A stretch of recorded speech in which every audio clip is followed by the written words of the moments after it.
How many conditionals did you hear about in the former levels? Anyone ready? All right. And second. Mhm. Okay, so 1, 2, and 3. Right, Jose Eduardo? Yeah, right. I know your voice. I love it. Okay. Yes, that's right. You probably heard about three different conditionals, just as Jose Eduardo says, the zero, the first, and the second conditional. Right. All right. Remember that sometimes some teachers refer to this first and second conditional with other names. Does anybody remember? The first conditional is also known as,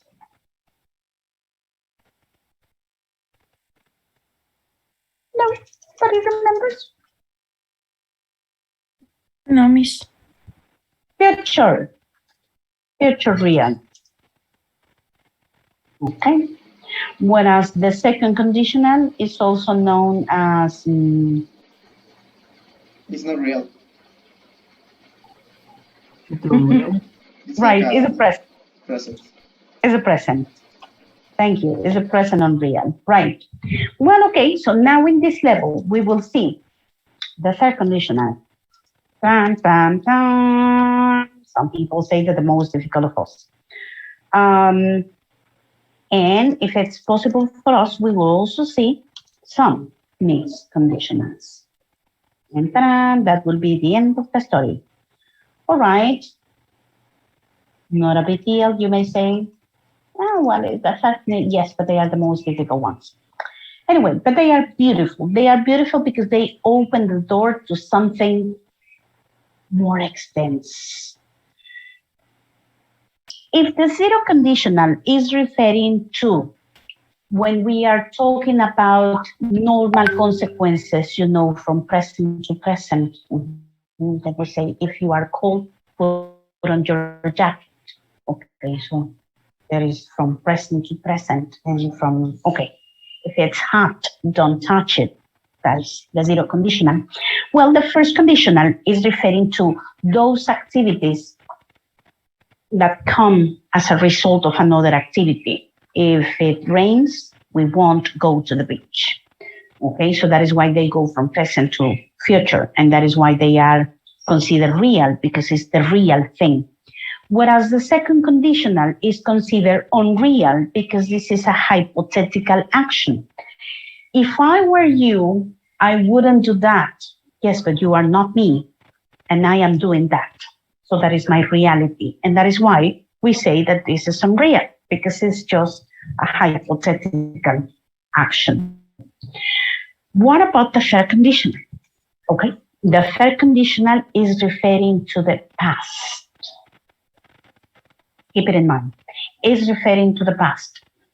And usually when we use the third conditional is because we are regretting. And what is regretting? Regretting is when we are lamenting something, when we are complaining about the past. The past, no present, no future, nothing. This is exclusively for the past. The third conditional is always contrary. No, is always when you are lamenting about something that happened or may not happen. Let me give an example. In an accident. Oh, that famous accident, the Titanic. Do you remember that tragedy? Okay, I'm sorry for using that example, but it's a very good example for this topic. Okay, the Titanic.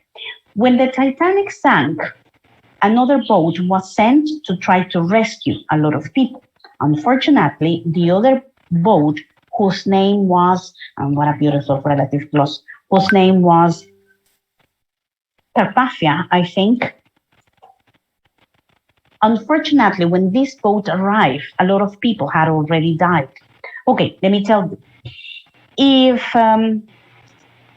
If the Carpathia had arrived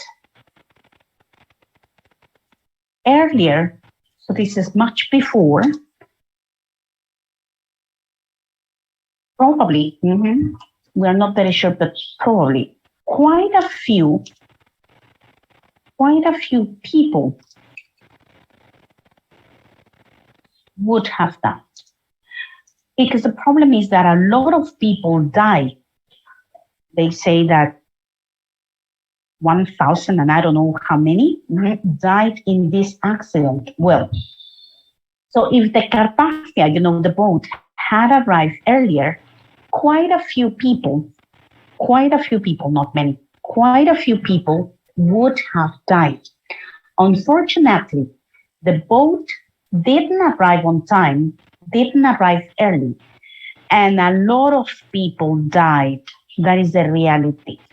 So as you can see here, we are simply regretting and then say it's a pity that the Carpathia hadn't arrived on time. Yes, unfortunately, but there is nothing that we can do except to speculate. So if the boat had arrived. Now, I want you to observe here the use of past perfect, something that the teacher in level 4 must have seen, past perfect. And this is a new for you. The combination would have died. Would is not completely new because you must have seen it in here in the second conditional when the teacher presented. But now we are making a combination of past, look, the past participle. So that is why I am telling you that the past participle of those verbs are really important because you will be using in the first and in the second section. That is why. And if you don't know those verbs, you might be in problem. Now let me give you an example of a mixed conditional. I am probably going too fast, but don't worry, I will explain this with plenty of time.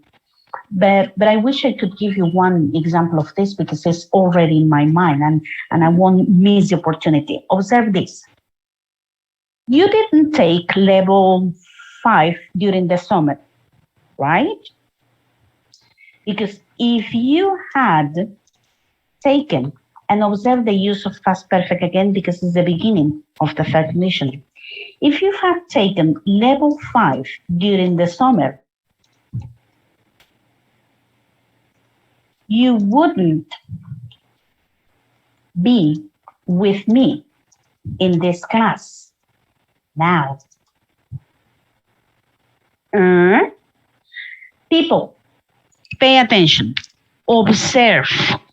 This is the third conditional because I am exclusively referring to the past. Can everyone see? Yes. Okay. Can everyone see that this sentence is exclusively referring to the past? There is nothing in present here. Got it? Okay. Now I want you to observe this one and I want you to contrast both sentences. Half of this sentence is referring to something in the past because the summer has gone. If you have taken level 5 during the summer, now observe the complement that I am using. You wouldn't be with me in this class now. I am not exactly talking about reality, but I am talking a hypothetical because you are with me. But I am talking to about an unreal situation. This is what mixed conditionals are about. We have only 2 kinds of mixed conditionals. This is the first one. If you had taken level 5 during the summer, you wouldn't be with me in this class. Half of the sentence is referring to the past. The other half is referring to the present, but in a hypothetical way. Got it?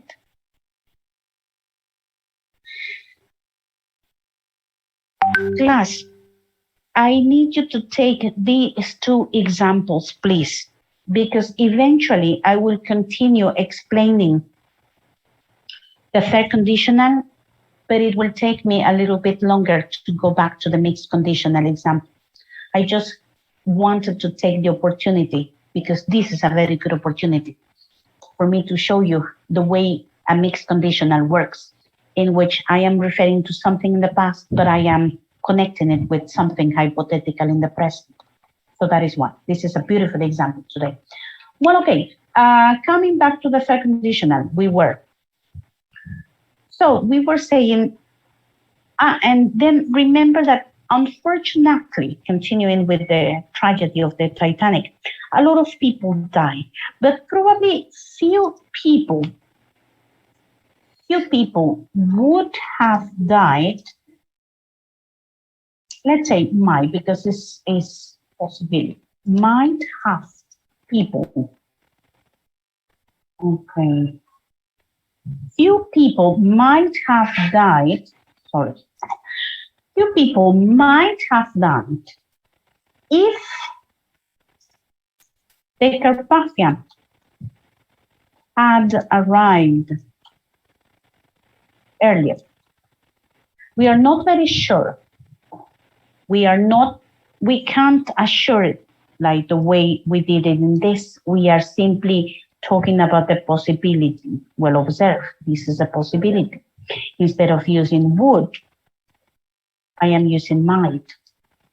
When you were in level 4, you probably saw with the teacher that here in the second conditional, you can use not only would, but could or might. She must have mentioned. Well, okay, the same happens here. If I am not using would, I may use might. And even could, if I am referring to the ability. Okay. So that means that the life boats could have carried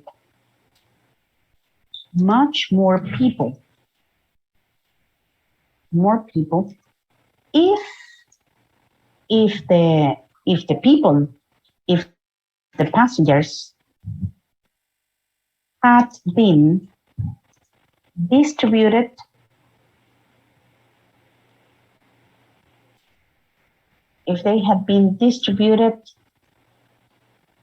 in a better way.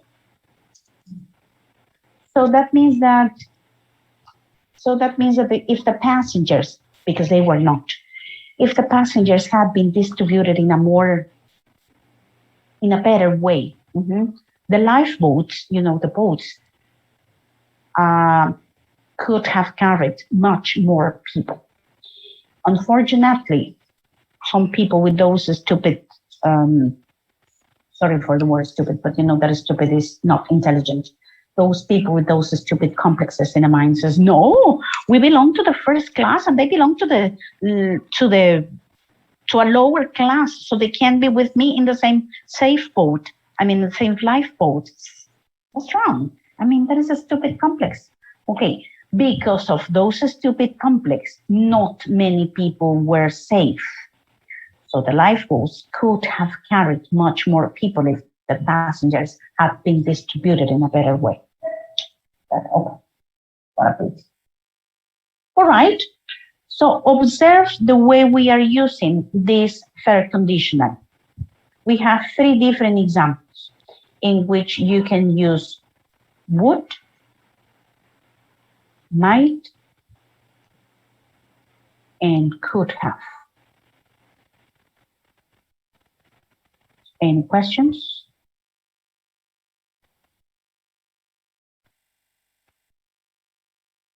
Miss. Yes, dear. The 3 exercise is for third conditional. Right. The sentences. Yes. Let me put here sentence 1. Yes, the 3 of them are for the third conditional. This one, no. Is with mixed conditional. With mixed conditional, Fatima, only this one. Okay.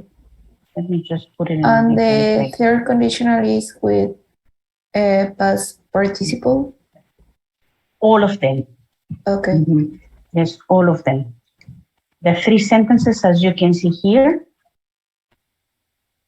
Let me see if I can use a different color. Okay, probably. Okay, yes, just as Fatima said, the 3 sentences, sentence 1, 2, and 3, the 3 of them are referring to the third conditional. Remember, And the only one example about these mixed conditionals is this one, the little orphan that you can see here below. But anyway, don't worry. The important right now are these. Yes, Fatima? Yes, Miss. Did I answer your question? Yes. Okay, thank you. Anyone else? Obviously that we need to practice this. I mean, we need to make a more profound practice. But okay, this is just the beginning. Any other question? No, Miss. No? Are you sure?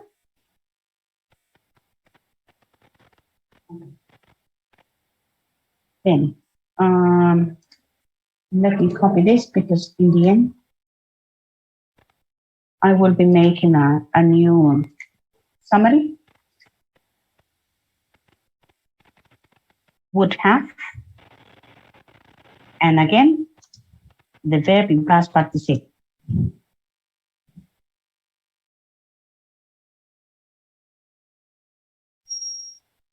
The past participle of the verb. Let us put it in a participle verb. If we don't want to use would have, it is also possible for us to use what? What else can I use as a substitution of this would have? Would have? You might? Might. Right. Might have, always with have. And again, the plus E, oh yes, this is, and might have, and the other is? Could have. Right, could have. And again, the past participle. Now, let me tell you, sometimes, and especially in spoken English, these three structures, let's say, usually use an abbreviation, mostly used by native speakers in a conversation, in spoken English. In the written, not really. But in spoken English, they usually make a contraction and they say would have. And the other one will be might have. The microphone, please. And the other one is could have. And I want you to start familiarizing with these contractions, with these contracted forms, because eventually when we see modals, remember that you saw modals in level 4, but you saw modals in present probably. Here you will see them in past because it's referring to the past. Those modals will also have a contracted form like this. So that is why it's important for me that you start getting familiar with these contracted forms. Would have, might have, could have. Let me repeat. Would have, might have, could have. That's the way you will hear native speakers using these forms. You will probably hardly hear them saying, I would have gone. It's more likely to say, I would have gone. And so they are using this contracted. I might have helped you. I might have helped you. And you could have died. You could have died. You see, it's more practical. It's better and faster. So remember, would have. Come on, try to repeat if it's possible for you. Would have. Would have. Would have. Might have. Might have. Might have. Could have. Could have. Would have. Okay. Now by yourselves, not with me, but by yourselves. Ready? Let me close this. Come on, by yourselves. The contracted form. They are, tell me. Would have. What Might else? have. Okay, thank you. What else? Could have. Okay. So those are the contracted form, and I want you to use them, right? It's okay if you say would have, etc. I would have helped you. Yeah, but if it's possible for you, start saying I could have helped you. It would be great. Great for you. Now, only one thing. Have you noticed that when you are using could have, let me put it here in the chat. When you are using could have, or when you say might have, or even if you say, what is the other? Would have. Can you hear that there is a very particular ending? Like F? Right, Ale. Good here. Right, it's an F here. It is not a V. It's an F. Could have, might have, would have. It's like this. When you are reading this word, can you see the preposition on the chat? Yes, Miss. Okay, thank you, Megan. Don't think that this is off with F, off. Off with F is this, with F. This one is off, as if you had a V, an imaginary V. So this is of, not off. Off is with double F, this one. And of is with F, only with a simple F. Okay, so questions? No, Miss. No? Sure. Everything's clear. Okay. Hope so. All right. So for next class, remember, we will have a sort of verb practice, right? And because next class, we will have a sort of verb practice, I need you to do me a big favor. Everybody will be downloaded an app on your computer, on your cell phone, or whatever you are working, that I need you to have it ready before Thursday. And this is the app. Aha Slides, right? You can Google it if you like. Aha Slides. Come on, Google it, please. On your cell phone. The app is not in the App Store. That one. All right. So that is an app that you will download because I will be using it on the class for doing this verb practice. So if you don't have this app ready on your cell phone, on the computer, or wherever you are taking the class, the lesson, the session, you won't be able to participate. And if you can't participate, then you will have to take the extra session next Friday. Did everyone hear what I said? Miss, could you put the screen again, please? Sure. Next class, I need everybody, the 28 of you, the Aha Slides app. Download it and ready to work. You won't do it during my class. No, you will have to do it much before my class because it takes a few minutes. It takes a few minutes to download it, to log in, and then have it ready, and etc. And I won't be wasting my time, my class time, helping you do this. So you will do it yourselves and everybody will be ready. Teacher, but it's because I couldn't. Sorry. If you couldn't, you won't participate in the class. And if you can't participate in this exercise during the class, then you will have to take an extra session next Friday. But teacher, I can't because I'm traveling. Sorry. Then don't practice. And then you have an absence. Sorry. So everybody will download this app and we'll have it ready to start working in my class. So the name is Aha Slides, and that is the way you will find it in Google. Foxes eat chicken, and chickens eat grains. So the question here is, how does he get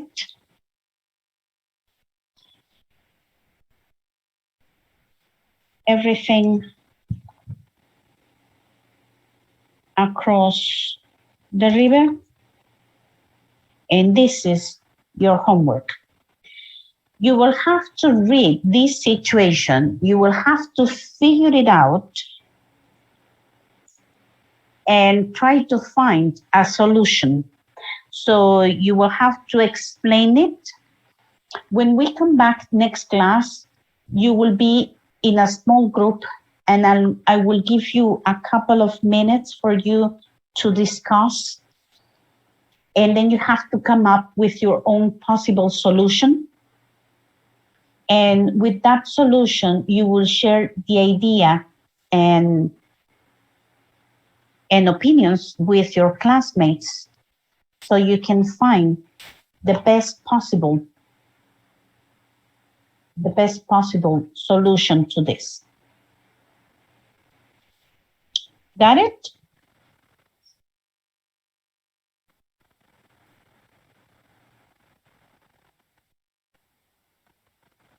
Hello? Yes, teacher. Yes?